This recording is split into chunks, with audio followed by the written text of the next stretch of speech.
సుధాకర్ రెడ్డి గారు నమస్తే సార్. నమస్తే అండి శ్రీకాంత్ గారు.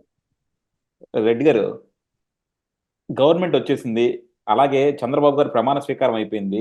అలాగే తర్వాత మంత్రుల ప్రమాణ స్వీకారం కూడా అయిపోయింది. ఎలా ఉందంటే బయటంతా డిస్కషను ఇవన్నీ ఇచ్చేశారు, మంత్రి పదవులు అయ్యి ప్రజలందరూ కూడా ఇప్పుడు ఎవరికి ఏ మంత్రి పదవి వస్తుందనే దాని మీదే రకరకాల డిస్కషన్లు చేస్తూ ఉన్నారు. అండ్ మీరు మీరు కూడా చూసుంటారు, వాట్సాప్లో కానీ మిగతా వాటిల్లో కానీ వీళ్ళకి ఆ మంత్రి పదవి ఇచ్చారు, ఈ మంత్రి పదవి ఇచ్చారని డిస్కషన్ జరుగుతూ ఉంది. ఎస్పెషల్లీ అందరికీ ఇంట్రెస్ట్ ఏంటంటే అండి, పవన్ కళ్యాణ్ గారికి ఏ మంత్రి పదవి ఇచ్చారు. ఎందుకంటే పవన్ కళ్యాణ్ గారికి డిప్యూటీ సీఎం ఇచ్చారు. డిప్యూటీ సీఎంగా చూస్తే ఓకే, ముఖ్యమంత్రి తర్వాత ముఖ్యమంత్రి అంతటోళ్ళు అంటారు. కాకపోతే మనం రాజ్యాంగంగా చూసుకుంటే దానికి ఏం పెద్ద విలువ లేదు. కాకపోతే ఒక్క డిప్యూటీ సీఎం ఇస్తే పవన్ కళ్యాణ్ గారికి ఉన్న స్టేచర్కి అది సరిపోదేమో, ఆ డిప్యూటీ సీఎంతో పాటు ఆయనకి హోమ్ మినిస్టర్ ఇస్తే బాగుంటుందని చెప్పి అందరూ మాట్లాడుతూ ఉన్నారు. ఎందుకంటే ఆయనకి కూడా హోమ్ మినిస్టర్ ఒకటే ఇచ్చారనుకోండి, అందరు మినిస్టర్లతో కలిపేసినట్టు. అలా కాకుండా home minister come deputy CM ఇస్తే చంద్రబాబు గారి తర్వాత ఆ స్థానంలో పవన్ కళ్యాణ్ గారు ఉన్నట్టు కూటమి అనుకుంటుంది అనమాట. సో అలా అని చాలా మంది డిస్కషన్ చేస్తూ ఉన్నారు. మీరేమంటారు సార్? సార్, ఇప్పుడు సహజంగా మంత్రి పదవి అనేది చాలా సంక్లిష్టమైందండి. అంటే మామూలుగా చూస్తే చాలా సరదాగా అనిపిస్తుంది. ఎవరికైనా మంత్రి పదవి ఇచ్చేయచ్చు, క్యాబినెట్ ఇవ్వచ్చు, లేదా డిప్యూటీ సహాయ మంత్రులు, ఉప మంత్రులు ఏదైనా ఇవ్వచ్చు, ఇబ్బంది లేదు అనేది ప్రజలు అనుకుంటుంటారు. అయితే టీమ్ లీడర్ అయిన ఇక్కడ ముఖ్యమంత్రి గారు, అక్కడైతే ప్రధానమంత్రి గారు తన టీముకు సరిపడిన వ్యక్తుల్ని సెలెక్ట్ చేసుకుంటారండి. అది ఒక పద్ధతి. ఇప్పుడు ఎవరికి ఏ శాఖ ఇవ్వాలన్నది వాళ్ళ ఆసక్తి, వాళ్ళకున్న తెలివితేటలు, నైపుణ్యం, జ్ఞానం, వాటిని ఆధారంగా మంత్రి పదవి ఇస్తే చాలా అద్భుతంగా ఉంటది. చూడండి, మీకు చంద్రబాబు నాయుడు గారు ఇప్పుడు మంత్రులకు కూడా శిక్షణ ఇవ్వాలని అన్నారండి. మీరు చాలా మంది అనుకుంటా శిక్షణ ఏంటి, మంత్రులు వీళ్ళు ఇంత పెద్ద ఓట్లు తెచ్చుకున్నారు, ఎమ్మెల్యేలు అయ్యారు, మంత్రులు, వీళ్ళకి ఎందుకు శిక్షణ అని.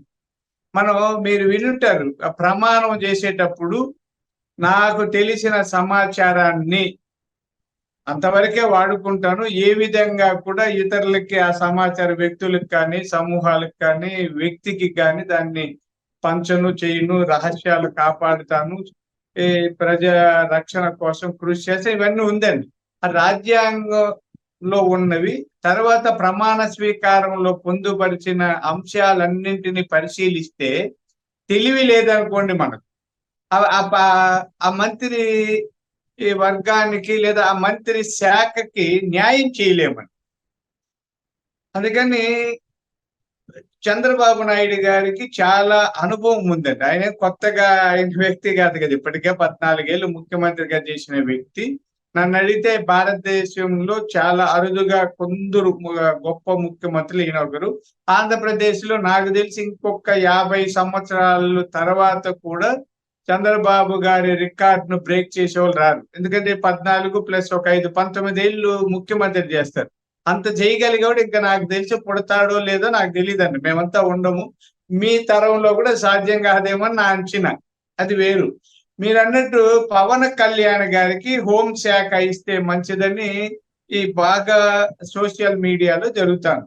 ఎందుకంటే ఇప్పుడు జగన్మోహన్ రెడ్డి గారి అక్రమ పరిపాలనలో, అవినీతి పరిపాలనలో, దురాగతాలు, దుష్ట నీతి, హింస, తప్పుడు కేసులు పెట్టి అరాచకాలు సృష్టించిన వ్యక్తిని లేదా ఆ వ్యక్తుల్ని, ఆ వర్గాన్ని, అధికారుల్ని కట్టడి చేయాలంటే ఈయన బాగుంటుంది పవన్ కళ్యాణ్ గారు అనే వాళ్ళు ఉన్నారు. అలాగే లోకేష్ గారి పేరు చెప్పేవాళ్ళు ఉన్నారు, అచ్చెన్నాయుడు గారి పేరు చెప్పేవాళ్ళు ఉన్నారు. ఇలా చాలా మంది పేర్లు చెప్తారు. అయితే వాళ్ళ ఆసక్తి కూడా కనుక్కోవాలి కదండి. ఇప్పుడు చాలా కీలకమైంది హోం శాఖ అంటే. ఆయనేమి సవ్య చాచి లాగండి. ఇప్పుడు నేనేమి ఎవరిని కాదు, పవన్ కళ్యాణ్ గారు ఇప్పుడు సవ్య చాచి మాకు అర్జునుడు. ఈయన శ్రీకృష్ణుడు అయితే చంద్రబాబు నాయుడు గారు, ఆయన అర్జునుడు 2 చేతులతో బాణాలు వేయగలరు. కానీ ఆయనకి ఏ పదవైనా ఒకటే. మీకు ఒక చిన్న విషయం చెప్పాలండి. చాలా మంది అనుకుంటుంటారు ప్రోటోకాల్, ఆ జనాలు అవి ఇవని. పవన్ కళ్యాణ్ గారికి పదవి ఉన్నా లేకపోయినా జనాలు వస్తున్నారు కదండి. ఆయన మంత్రి కావాల్సిన పనిలో, ఉప ముఖ్యమంత్రి కావాలి, ఏమీ లేకపోయినా, ఎమ్మెల్యే కాకపోయినా ఆయనకి జనాల్లో విపరీతమైన క్రేజ్ ఉందండి. మీరు చూస్తుంటారు. ఆ క్రేజ్ ఇప్పుడు ఈ కూటమికి కూడా చాలా ఉపయోగపడింది. అందుకని ఆయనకి ఏ పదవి ఇవ్వాలన్నది ఆయన కోరుకున్న పదవి ఇస్తారనేది నా ఉద్దేశం అండి. అంటే చంద్రబాబు నాయుడు గారు ఆయన అడిగిన పదవిని కాదనరు, ఇస్తారు. అంత అభిమానంగా మీరు ప్రమాణ స్వీకారం సమయంలో చూసుంటారు. ఎంతగా గొప్పగా కౌగిలించుకున్నారు, ఎంత ఆదరించారు. మీరు లోకేష్ గారు చూడండి, ఎంత వినయంగా ఒక పెద్ద అన్నయ్యలాగా పాద నమస్కారం కూడా చేశారు. ఎంత అంటే ఏ, ఆయనకి ఎప్పుడు ఎవరు ఇవ్వనంత విలువ, అంటే పవన్ కళ్యాణ్ గారికి ఎవరు ఎక్కడ ఇవ్వనంత, అందరూ ఇస్తారండి పాద నమస్కారం, లేడు వీళ్ళని కాదు.